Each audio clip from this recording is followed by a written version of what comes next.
Youth as backbone of the nation. History has allowed us to see the past, and there remain many more rules, laws, and conventions that are made for protecting the environment.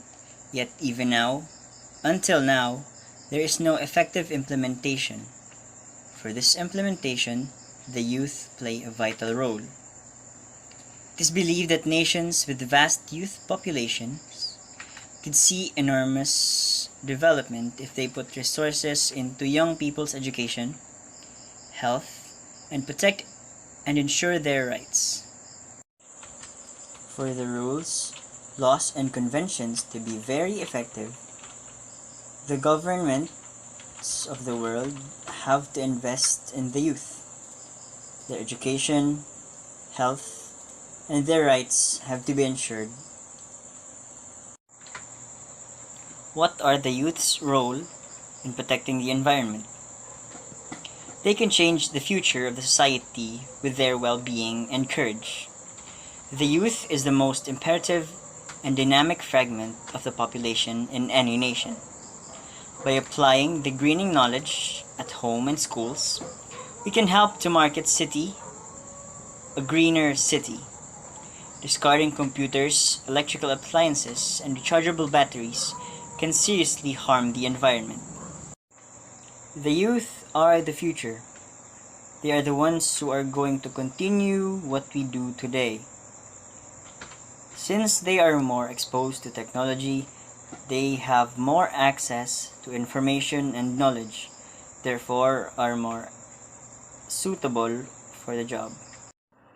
The role of the youth is to implement recycling programs for used computers and electrical appliances. There are also many collection points for recycling of rechargeable batteries, so do not simply throw them away.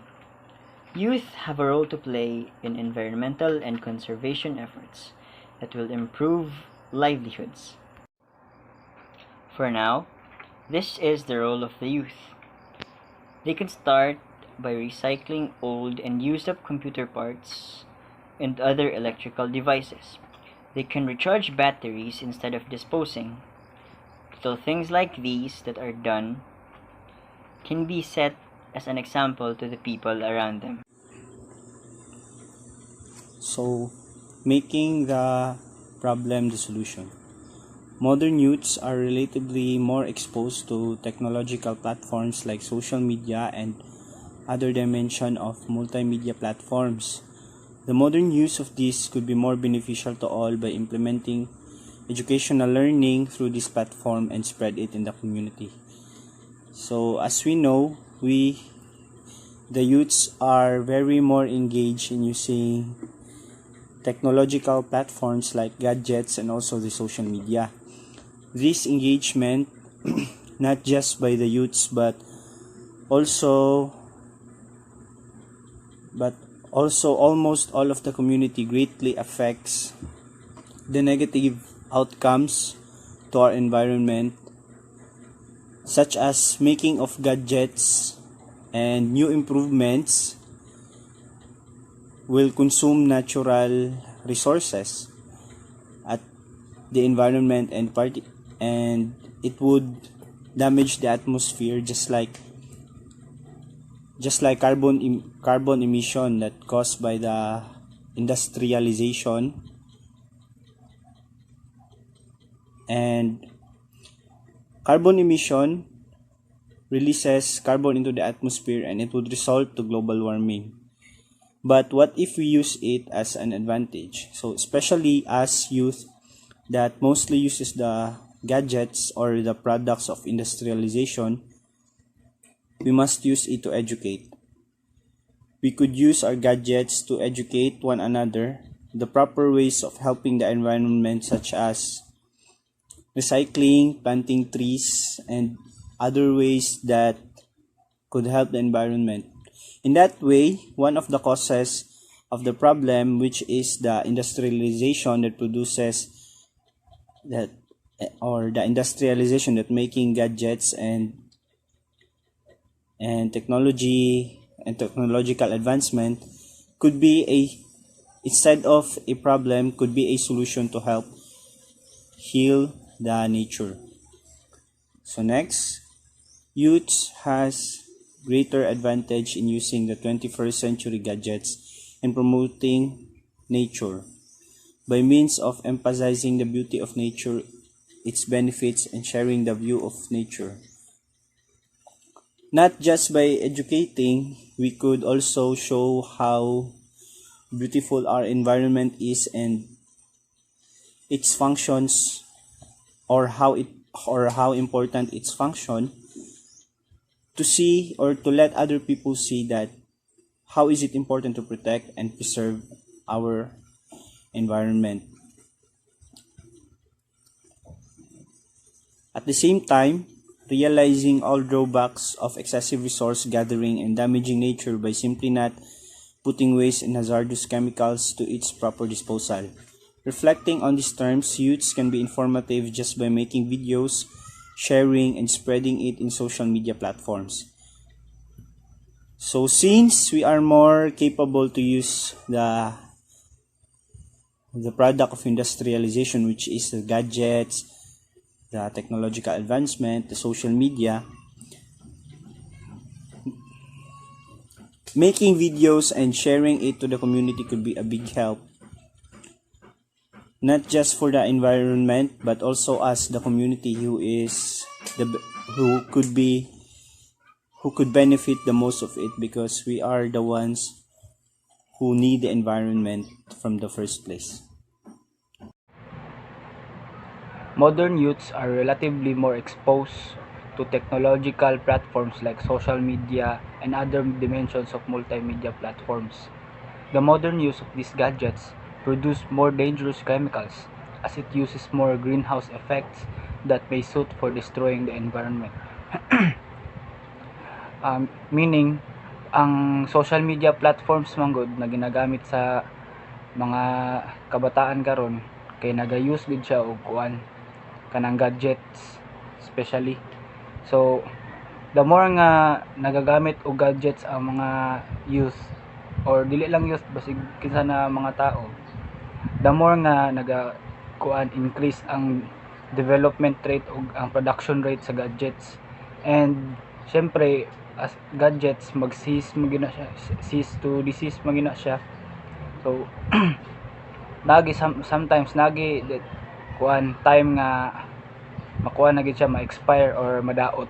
Pag ang gadgets na dili na magamit o madaot tapos ilabay tapos masunog, mo na siya naga-cause og kanang greenhouse effects, which is makadaot gid siya sa environment.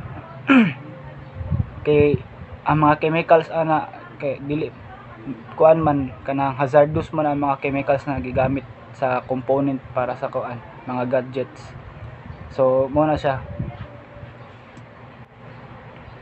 Educating the fellow youths on how actions affect the nature in a positive and negative ways will develop an empathy towards the nature and will decrease the rate of destruction in the future. Syempre, if ang youth kita og makabalo na ta og unsa ang principles og the way ang nature nga mag-work,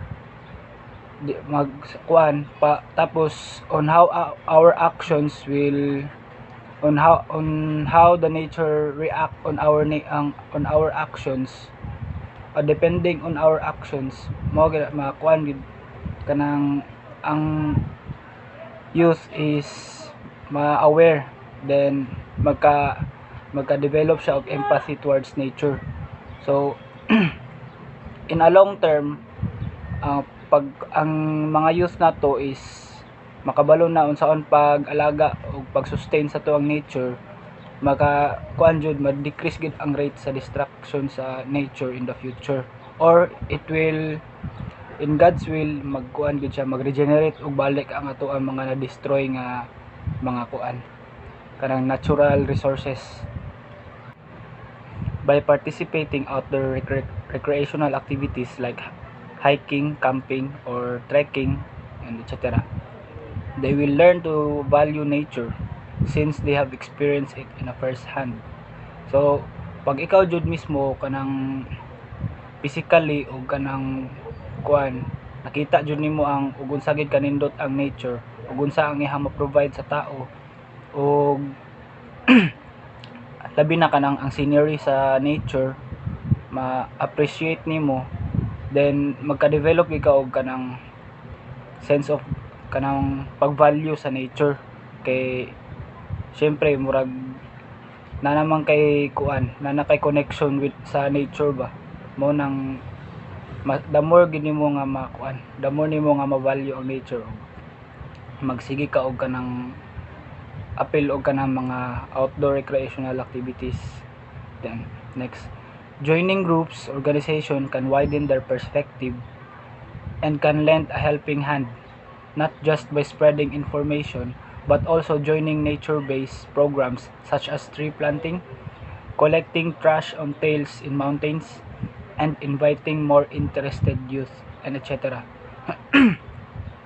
Siyempre pag nana ka sa kuan organization or sa group as a group gyud naman na sila yung ginatawag na kanang mga values or mga mission, vision and etc.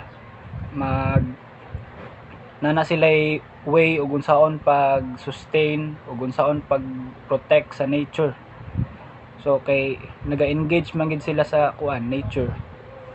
And based pud sila mga experience pud ma-widen pud ang imuhang perspective og pag nana ka sa ingana mga nature-based organization makatabang gid ka dili lang kay magkakuan ka nang makaspread lang kag information such as magkuan ka mag-share ka og kanang mga post sa Facebook or sa Twitter or sabi sa kung saan mga social media platforms makakuan gyapon ka mas maka-contribute ka if ikaw jud mismo ang mo participate mag tree planting o kanang as simple as kanang mag-collect lang ka og kanang mga basura sa trail labi na kanang pag mag-trekking mo kana dako na kay na siya tabang para sa ato ang nature.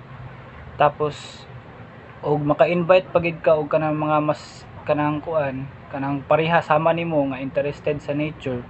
So the more nga madaghan ang kuan helping hand sa inyohang kuan organization o the more gid sila na makatabang sa nature. Youth has a vital role in protecting the environment. Youth participation starts from home, in which child learns the first lesson of cleanliness, water, and electricity consumption. In our home, these are the activities that we can do in order to help our environment. First is that we should save resources. Do not waste water and electricity. So saving water is very important in freshwater ecosystems.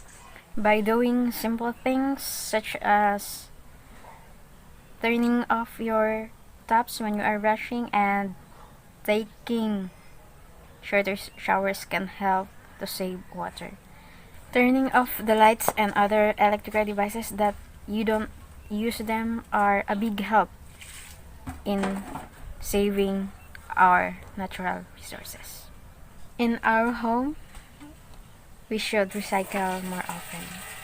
Recycling is very simple but effective way in conserving and reducing our individual carbon footprint. Rather than throwing everything in trash, recycle or separate them from plastic, paper, and metal waste and deposit them in recycle bin. Recycling helps reduce landfill pollution, raw materials, and fossil fuel consumption and generates a circular economic. Get involved and join a local group that is making a difference about the environment. Together with our parents, relatives, and friends. So these are the things that we learn from our home. These things are very simple thing to do, but it has a big impact in preserving are protecting our environment. Good day everyone. Today we will discuss about climate change and why youth must protect us from climate change. So first, let us discuss the causes of climate change. First one is the human activities that are releasing excessive amount of greenhouse gases into our atmosphere. As a result, the globe is already 1 degree warmer on average than it was before the Industrial Revolution. Mas madami yung factories na nagre-release ng mga black smokes or mga industrial smoke sa atmosphere, kaya mas nanganganib yung earth. Humanity's increased use of fossil fuel, deforestation, pollution, and many more. So, yun yung mga mainly mga dahilan kung bakit may climate change. Young people are not only victims of climate change, but we are also the contributor. Tayong mga kabataan ay contributor din ng kung bakit may climate change, kaya may responsibilidad din tayo kung bakit kailangan natin alagaan yung earth. So, action of the youth. Youth plays a crucial role in combating climate change. We do this by raising youth voice on the climate crisis and by increasing youth participation to address the climate change. Raising youth voices. Matutulungan nating labanan yung climate change by raising youth voices kasi mas understand natin o mas maintindihan natin at saka matatakel dito yung mga consequences ng climate change. Tsaka may-encourage tayo na mabago yung behavior natin, yung lifestyle natin, di yung magpataka lang kaglabay, di kakabalo unsaang separation, unsaang non-biodegradable sa biodegradable.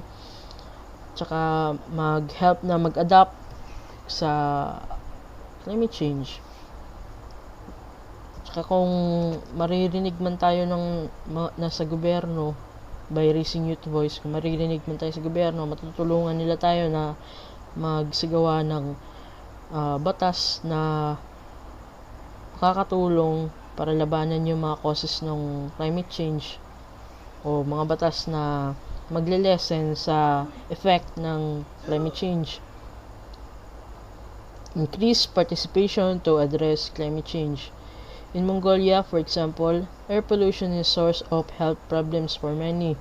Sa Mongolia, due to burning of coal and biomass as fuel within homes and improper ventilation, na sumasama yung air quality nila. Burning of coal is one of their yung main ng source nila sa energy, kaya yung air quality nila is medyo bad talaga. Young people have been trained to monitor air quality and use the data they collect to call on their government to take action. Empowering youth to monitor air quality is a first and often powerful step in providing them with the information that they need to advocate for their rights. So, dito naman sa Pilipinas, para yung youth na participation is pwede simple lang. Pwede tayong umpisahan natin sa tamang pagtapon ng basura, magtuon taon sa pag-separate sa nabubulok, sa di nabubulok, tree planting, clean up drive, iwasan yung pagkuha o pag-adapt ng mga endangered animals or yung pagpatay ng mga animals na mga ibon ba, mga inana. Tapos reduce gamit sa plastic. Imbis na magdala imbis na mangayo kay silupin sa palengke, may pagbaydala na lang kanang mga tupperware, mga dinana, kanang kanang small steps para labanan ang lessen ang effect sa climate change. Mao lang to. Salamat. Other ways to protect environment. Start our own initiative by thinking what we can do for our environment and put in the action. By volunteering in an organization that the goal is to protect our environment. Some organization, they conducting tree planting, coastal cleaning, and we should join them to become more efficient. Reduce and recycle paper. By reducing the use of paper, we also helping our environment because we know that the paper is made up of trees. By reducing the use of paper, we reducing also the cutting of trees. Another way to protect our environment is recycle more often. For example, the paint can, we can use it to plant another plant, especially for those areas that the soil is limited for planting. Buy sustainable products.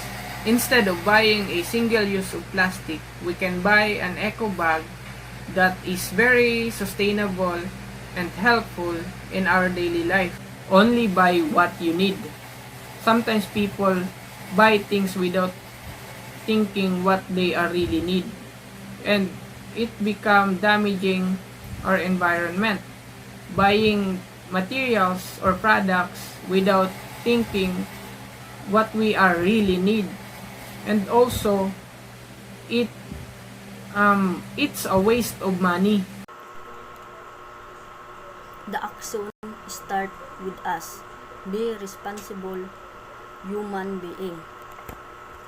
Ang pagbuhat nagsugod jud ni siya sa atoa bilang mga tao na dapat responsible ta sa atoang environmental o kapaligiran.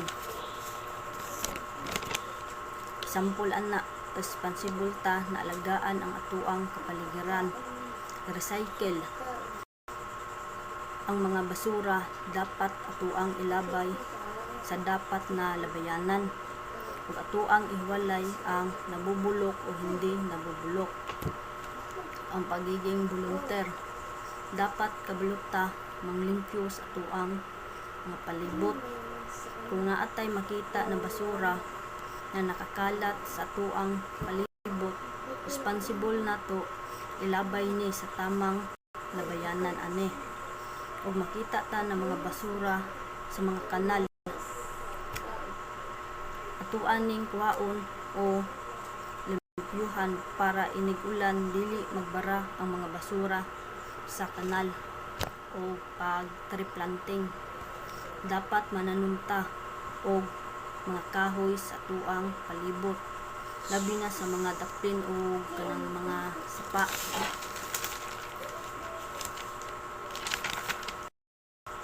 O kanang dapat kabuluta mag-save water. Kailangan magtipid pud ta og tubig. Dili na to usik-usikan kining mga tubig.